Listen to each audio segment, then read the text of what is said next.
আসসালামু আলাইকুম, ঈদ মুবারক। ঈদ মুবারক। সবাই কেমন আছেন? আশা করি খুবই ভালো আছেন। এই যে দেখেন আমাদের এটা হয়েছে দিয়াবাড়ি হাট। এই দিয়াবাড়ি হাটে কিন্তু অনেক গরু এসেছে।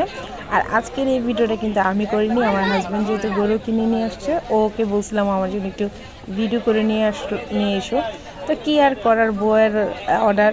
তারপর বললো যে ঠিক আছে, চেষ্টা করবো, কারণ ও একদমই ভিডিও করতে পছন্দ করে না। তারপর বউয়ের জন্য একটু ভালোবেসে ভিডিও করে নিয়ে এসেছে। যেহেতু আমি গরুর হাটে যাইনি, আমি বলতেছি আমি একটু দেখবো, নিয়ে এসো। তো ও সুন্দর সুন্দর গরুগুলা ভিডিও করে নিয়ে আসছে। মাশাআল্লাহ, এত এত সুন্দর গরু দেখে তো আমি একদম ফিদা।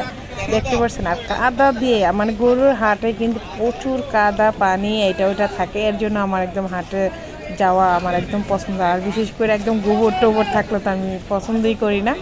তো কে কে আমার মতন একটু এই গোবর দেখলে কেমন লাগে, কিন্তু আমি কিন্তু ঘৃণাচ্ছি না। তারপর আমার কাছে মানে আমি যেহেতু গ্রাম থেকে বড় হয়নি, এর জন্য আমার কাছে গোবরগুলো একটা মানে বিচ্ছিরি লাগে। আর এই গরুটা দেখেন মাশাআল্লাহ কতটা সুন্দর, কত বড় মাশাআল্লাহ, দেখতে পাইছেন?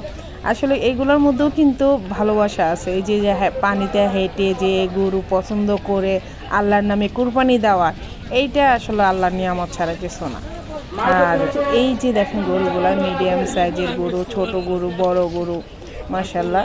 আল্লাহ যেন ক্রেতাকে, মানে যারা বিক্রি করবে তাদেরকেও লাভবান করে, এবং যারা কিনবে তারাও যেন খুশি মনে এনে আল্লাহর নামে কোরবানি দিতে পারে, এটাই দোয়া করি না যে একদম গরুর দাম কম যাক, হ্যাঁ আমরা জিতে যাই, এরকম হার জিতের বিষয় না। বিষয় হচ্ছে আল্লাহর নামে কোরবানি দিব, এটাই হচ্ছে কথা।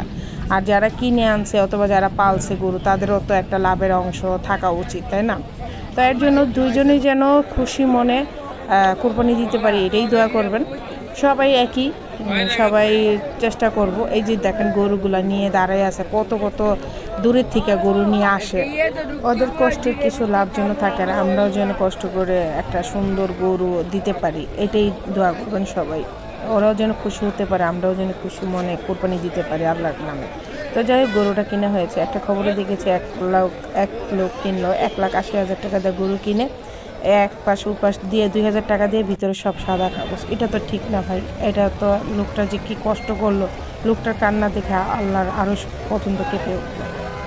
তো আরেকটা খবরে দেখলাম 9 বন্ধু একসাথে বাড়ি যেতে যে 9 বন্ধুই মারা গেছে। আল্লাহ যেন সবাইকে নিরাপদে নিয়ে যায়, নিরাপদে নিয়ে আসে, এটাই দোয়া করি। সবাইকে ঈদ মুবারক, ঈদ মুবারক, ঈদ মুবারক।